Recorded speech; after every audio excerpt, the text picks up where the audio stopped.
Welcome to the XR Magazine podcast. I'm your host, Diana Olenik, and on this show, we dive into the cutting edge worlds of XR, Web3, and artificial intelligence with the brightest minds in the industry, bringing you exclusive insights and game changing conversations that will revolutionize your understanding of the future. Our guest today is a trailblazing expert. We're speaking about Marcus Segal, who is an experienced and dynamic executive with a passion for scaling consumer facing product companies from startup to IPO.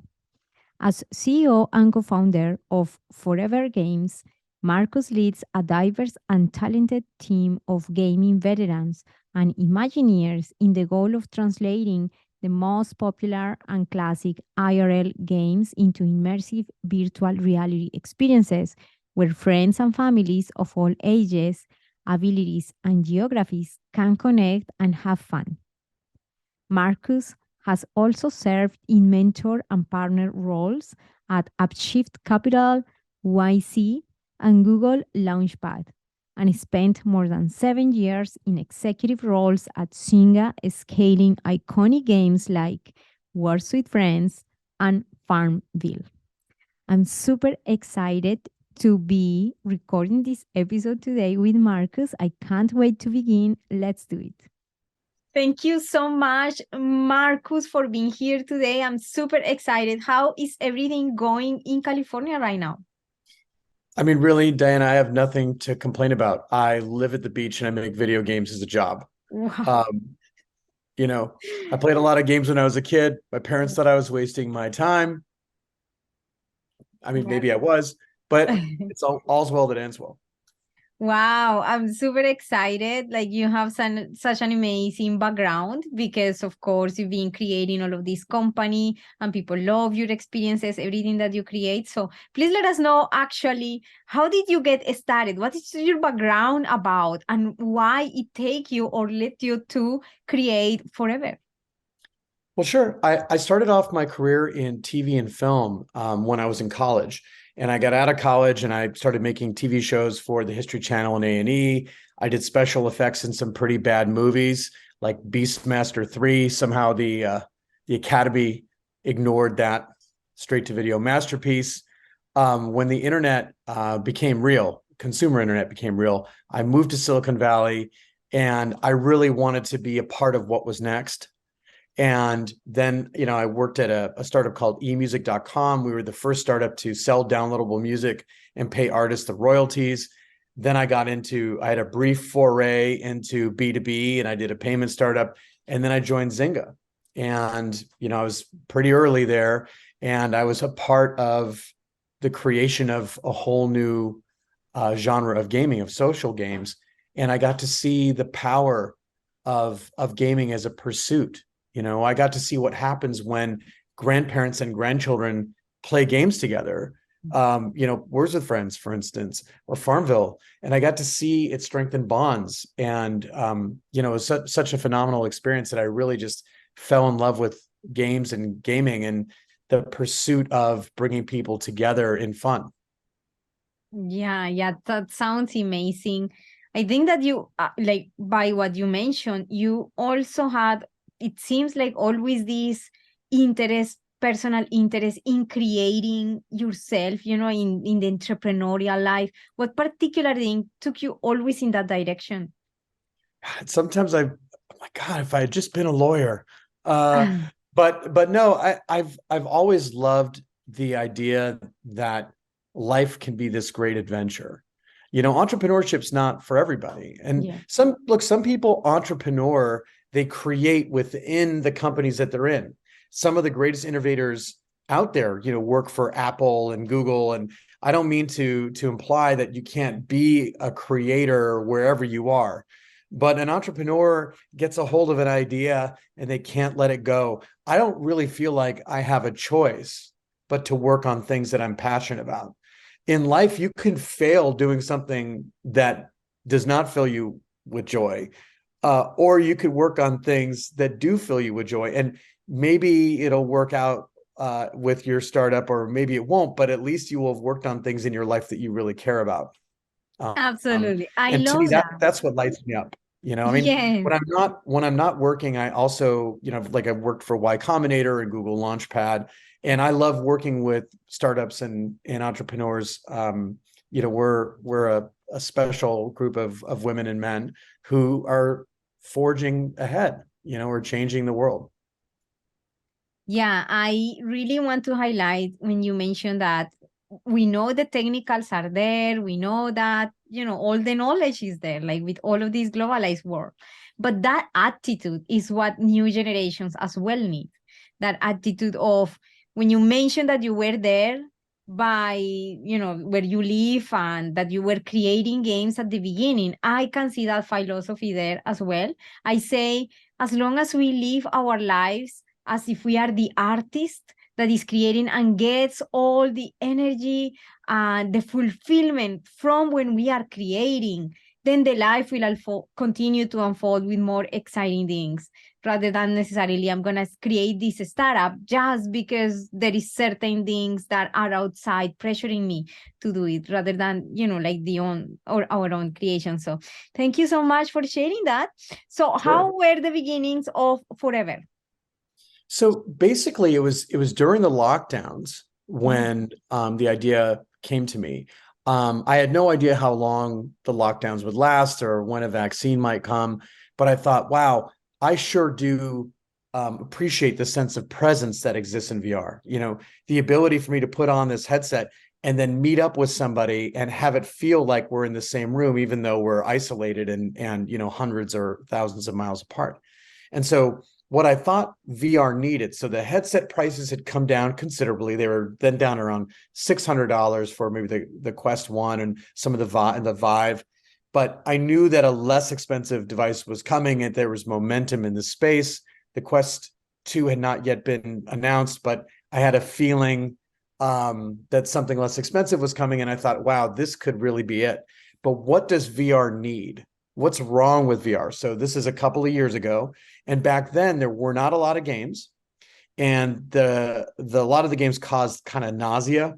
They weren't accessible. So imagine you've got this headset on and now you can't see where your fingers are on the controller. So learning a new controller, as anyone who's got an Xbox or a PlayStation knows, they don't change the controller very often because you're just moving very fast, but you're in this immersive space. You can't really see which finger is which button is X and A or B.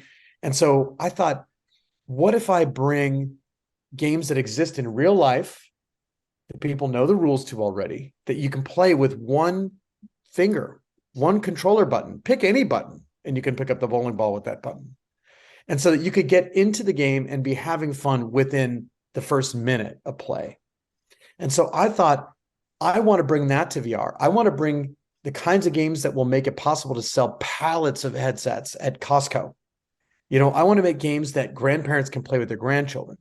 Like, my dad can play, who's 83, can play with his nephew who lives on the other side of the country. They can meet up and go bowling on the moon.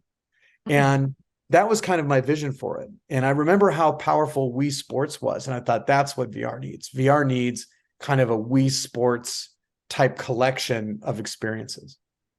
Yeah, definitely. I can see how it says ForeVR becoming the Wii Sports of VR. And people is very excited. Of course, I read all the stuff that people is saying. You have ForeVR ball, ForeVR darts, ForeVR cornhole, ForeVR pool. Cool. Which one of these ones is your favorite one and why? Oh, Kind of difficult. you're gonna get me in trouble. You're gonna get me Yes. in trouble with the people on my team. But Yeah. I'd say it's right now. Mhm. It's pool. The thing about all of our games is they have an arcadey kind of feel like Wii Sports, but they also have a high skill ceiling. So we have easy, medium, and hard in all of the games. And then the more you play, you actually get better. And so we most recently launched pool, and so I spent a lot of time in that game. And so that's currently my favorite game, but we've got more games coming. And so I just kind of get really into whatever's the most recent game. Yeah, amazing. Yeah. So when creating the game, what is your part in that? Because I imagine you might have developers, you might have designers, what you do in all of this? just thinking if they were to describe me, Yeah. maybe pain in the butt. But basically, I play builds and I provide a lot of feedback, creative inspiration in the game design document stage. Really thinking a lot about how to connect people, how to create moments that are shareable, what we can do to appeal to a broader demo. Does it pass my Gen X user interface test? Because if I can't figure out what to do, then what hope does anyone older than me have? And so, VR is still in its early nascent stages. I mean, there's somewhere between 15 and 20 million headsets out there. Not sure how many active headsets out there because there's no data, but it's very early days. And so making games that are really playable, that people can get into the fun really fast is a big part of my focus. Yeah, that's amazing. I know that like creating all of these games, of course, it entails like a lot of challenges, what have been the main challenges in terms of the production of these games? I'm sure it might have been many, but which one is something that you remember that, wow, this one was a complicated one? Well, okay, so there's sort of two levels here. There's one which is creating a whole company during a lockdown where, fortunately I've been able to hire some people that I've worked with before, which is great. But most of the people on the team had never met them in person when I hired them. Amazing. And we had to scale up and we've put 4 games out in a couple of years in VR, which is very immersive. And so I think that building a team where I love to come to work every day, even though we don't get together for lunch and in the office all the time, and building a distributed team that people love working for. I think that's been an interesting challenge. I don't know. It's hard for me to say it was hard, but it did require more effort than in a non-distributed team. From a game perspective, I think the most challenging thing is striking this balance between people that want a hardcore simulation of a VR experience and people that want to have the feeling of joy of being good at something. So, take bowling, for example. So when we first shipped our bowling game, we really put it out there to create the best bowling simulator on the planet. We had professional bowlers play it. I mean, we really got bowling. And guess what? Real bowling's hard. I mean, in real life bowling, I'm lucky to break 100. I really stink. Or maybe I don't stink. Maybe I shouldn't say that because I'll offend people that don't ever get above a 50. But it is that hard. Bowling is hard. And bowling in VR, where you don't have the weight of the ball, and I mean all of it, and putting spin on it. And we basically launched that game. And there was another game out there, also a good bowling game, but it's not as visually beautiful as our game. But the throw is very corrected. And in our game, I would bowl like 100 to 120. And in their game, I'm bowling at 240. I can throw the ball over my shoulder. Everyone's having a blast. And so we had to decide, like, wait a minute, what do we do here? Do we change the throw and piss off all these people that love this authentic throw? Like, what do we do? But it ended up leading us to this place of making an easy, medium, and hard mode. And oddly, no one plays the hard mode. Everyone wants to just get strikes and bullseyes and, all of that.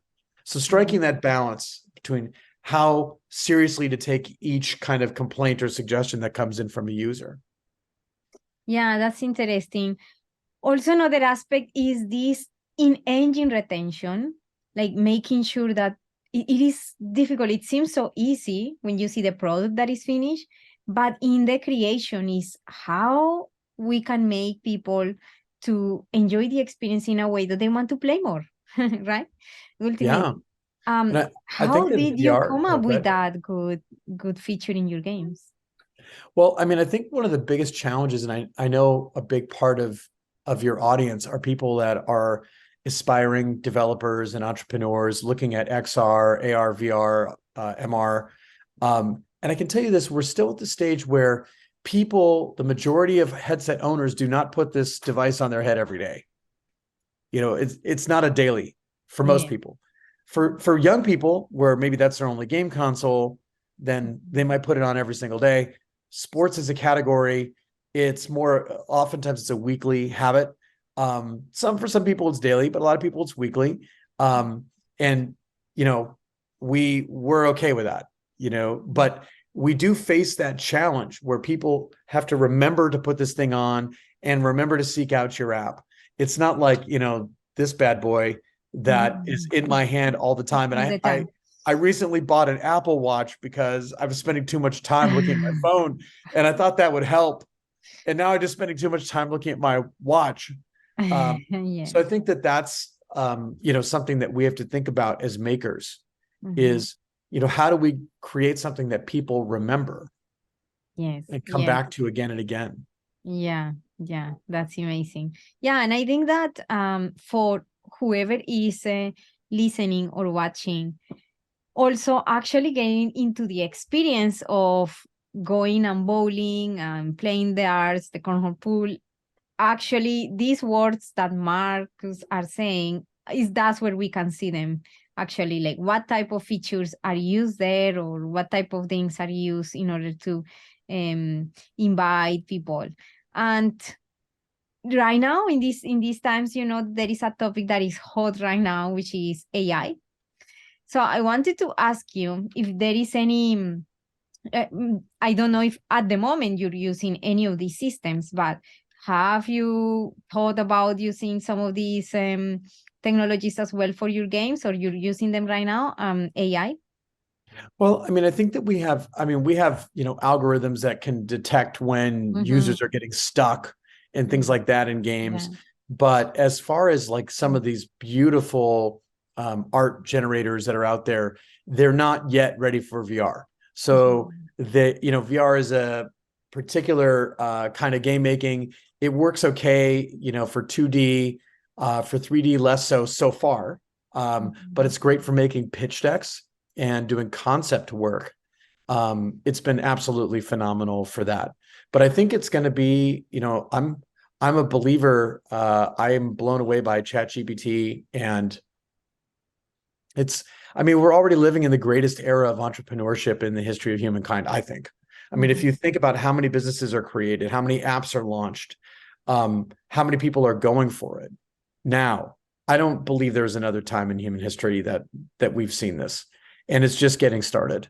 And so, I think that AI has the potential to unlock even more entrepreneurship.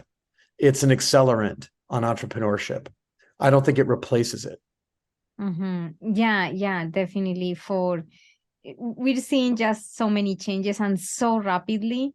And I guess that companies applying this, even, just from the business point of view, are starting to see good results in terms of optimization, etc.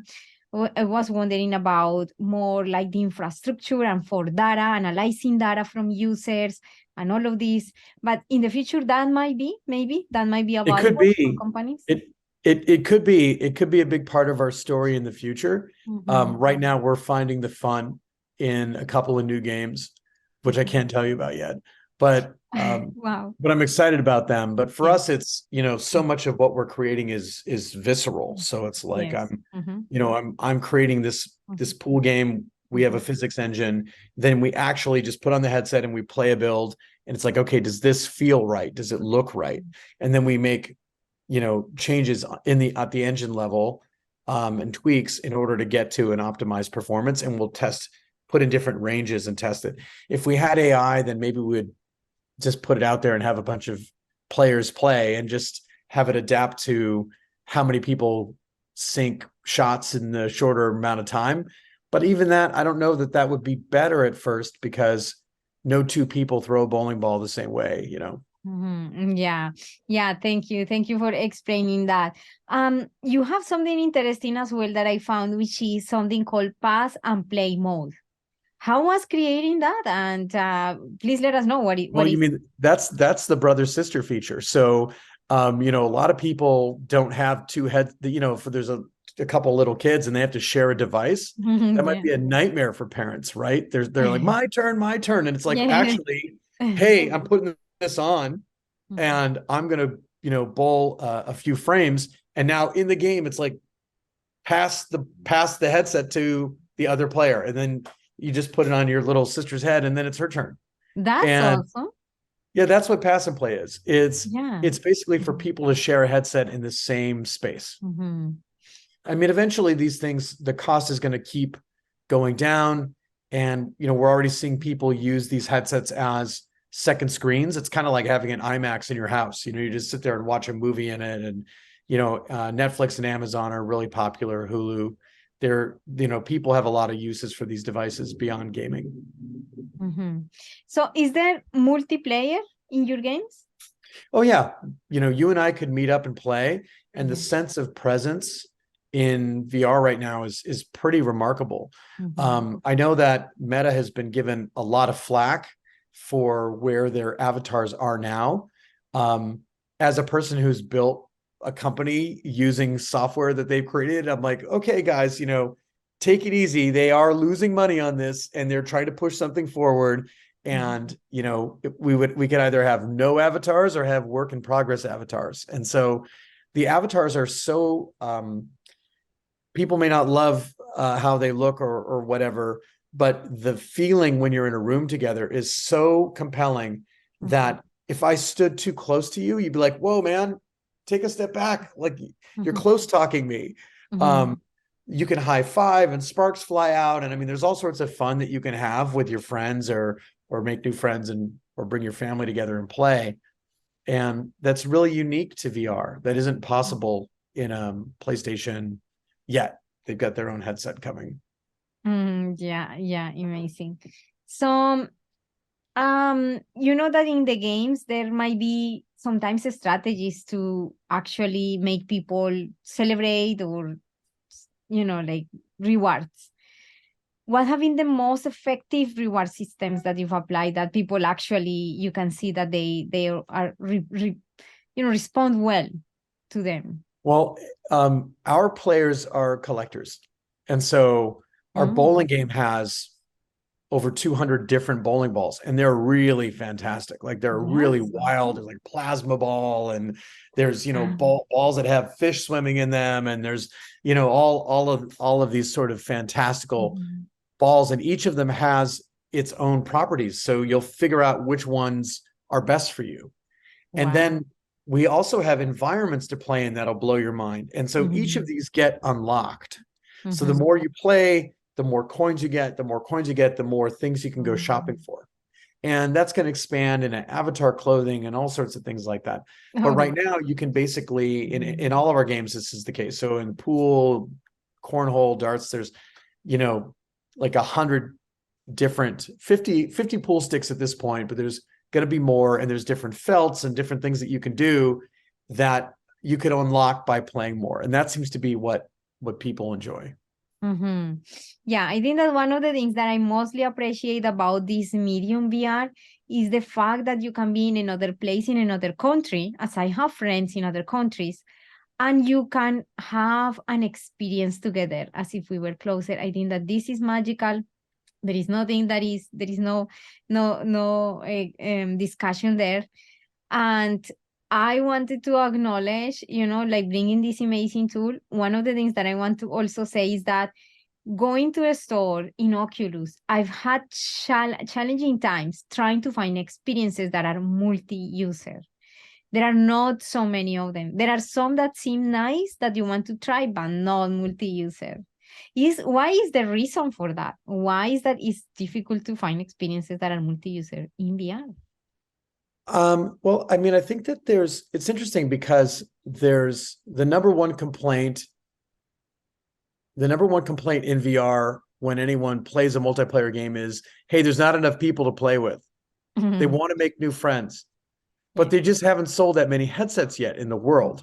And so I think that developers have this challenge of, do I focus on a really great single player game, or do I invest in the multiplayer experience, knowing that there may not be a great deal of player concurrency when I first launch? So especially when you first launch a game, you have 0 players on day one. You have 0 active players. Yes. Right. And so hopefully your game takes off and then you have a significant number of active players. And then they're all playing together.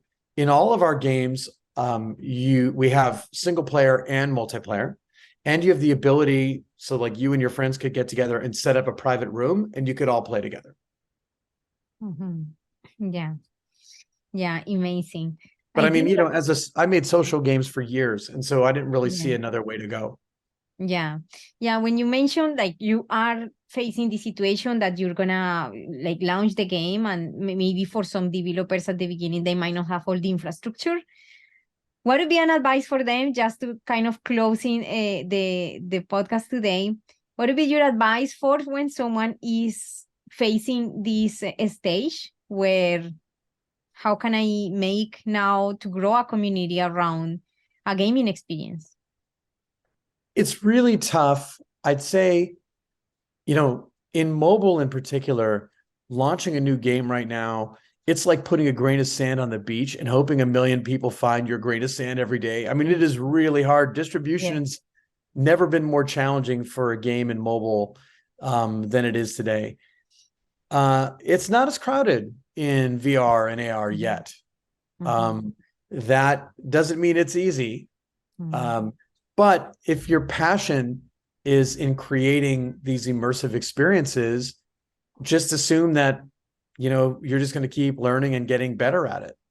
You know, I mean, not everyone's first game's a hit. Right. And so, you know, you just kind of decide, I'm going to keep on going on this, and just know that really the outcome, it's great when you have a great outcome, but the experience is a learning experience. You know, if you just focus on the outcome and not the experience, then you're missing the whole thing. Yeah, amazing. I'm just gonna formulate some of the last maybe couple, like the last question maybe. I wonder if this is an unusual question, and maybe we're gonna use this as well in the upcoming digital publication, which is not just the podcast, but also the magazine. If the earth were in a very, very difficult situation at the moment, and there was only a book for the new generations that had, you know, something about your life or some legacy, what would be the title of this book that you leave for coming generations? Okay, so you're saying, and this is a situation where you're saying the earth is in a dire place and someone wants to read a book about me? That means things have become very dire. Yeah, the earth is on a situation that is, you know, difficult, but there are some humans that need to, you know, kind of begin a new generation, let's say, but they have a legacy from you. What would be this book about? Wow. See, I have 2 titles in mind. Desperation is an ugly cologne, and Other Lessons from a Life Well Lived is one. And the other one might be like Get Rich or Go Bald Trying. I don't know. I just would hope that if I created a book that it would bring people laughter and inspiration and perseverance, because, you know, I don't know, I have a friend who is a practicing Stoic, and he has an app, and every day at random times in the day, it just sends him a text message that says, "You're going to die," just to remind him to focus on the most important things. Amazing. And I don't do that to myself, but I do wake up in gratitude. Yeah. And so, you know, for all of you who are slugging out there in entrepreneur land, hey, there's going to be good days and bad. But remember, it's a privilege to get to work on what you want. Yeah. You know, there's the vast majority of humans on this planet do not have a choice. And they work on things for a variety of reasons. And you, my friends, have made a choice. It's a bold choice. It may not always be an easy choice, but good for you.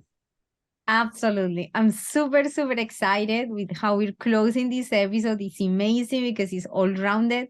we go through entrepreneurship, also a little bit of the gaming and all your experience with that, and also the personal side, which is super important. I really, really love the reminder that your friend has in the phone, because I'm that type of person. Like, I'm always into this thinking of, oh, this is so unique. This experience of being here on the earth and being here and present and existing is so unique that I'm so grateful for that. So thank you so much for bringing that. Hopefully we extend this energy and these thoughtful reflections to everybody who is listening or watching this episode. Super excited with you, Marcus. Thank you so much for being here today. My pleasure to be here, and I will send you some game codes for you to share with your audience. That would be amazing. Thank you so much. And Sure. we'll keep you posted. Please follow all the accounts of ForeVR, because they are coming up with super exciting stuff, which Marcus doesn't want to say yet because it's going to be very, very good. So yeah, we're excited, Marcus. We're going to be following you and following everything that is happening at ForeVR. Great. And we'll be playing your games. Yeah, for sure. Thank you so much Bye-bye. for your Take time, care. and have an amazing day. Bye. Bye.